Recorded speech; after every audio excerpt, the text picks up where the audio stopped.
அதுக்கடுத்து வந்து மன அழுத்தம் வந்து குறைத்து வந்து நம்ம என்ன பண்ணோம், தியானம் பண்ணோம், மூச்சு பயிற்சி பண்ணோம். அதுக்கடுத்து வந்து பிடித்த ஆக்டிவிட்டீஸ்லாம் நம்ம பண்ணலாம். என்னென்ன ஆக்டிவிட்டி பண்ணலாம்? தோட்டம் கார்டனிங் பண்ணுறது, தோட்டம் அமைக்கிறது, புத்தகம் படிக்கிறது. ஸோ இதெல்லாம் பண்ணும்போது வந்து மனம் வந்து ரொம்ப ஆரோக்கியமாக இருக்கும். இதனால் வந்து மன அழுத்தம் நம்ம தடுக்க முடியும். வாழ்க்கை முறையில் சில மாற்றங்கள் வந்து நம்ம பண்ணலாம். என்னென்ன பண்ணலாம்? முக்கியமாக வந்து 3 லிட்டர்ஸ் வந்து தண்ணி வந்து அவங்க தினமும் கட்டாயம் எடுத்துக்கணும். அப்புறம் முக்கியமாக அவாய்ட் பண்ணணும். எது வந்து அவாய்ட் பண்ணணும்? புகை பிடிக்கிறது, மது குடிக்கிறதுலாம் வந்து ஸ்டாப் பண்ணணும், நிறுத்தணும். அதெல்லாம் வந்து குடிக்கக்கூடாது.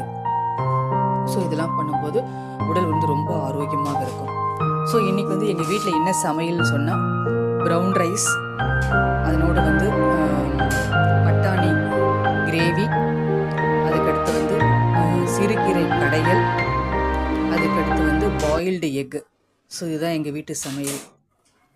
ஸோ இந்த வீடியோ வந்து உங்களுக்கு ரொம்ப யூஸ்ஃபுல்லாக இருக்கும்னு நினைக்கிறேன். இந்த வீடியோவில் வந்து உங்களுக்கு ஏதாவது சந்தேகங்கள் ஏதாவது இருந்தால் நீங்கள் கமெண்ட் பண்ணலாம். ஸோ இது வரைக்கும் வந்து நீங்கள் நர்சிங் ஸ்கில் சேனலை வந்து நீங்கள் சப்ஸ்கிரைப் பண்ணலாம், வந்து சப்ஸ்கிரைப் பண்ணிக்கங்க. ஸோ இந்த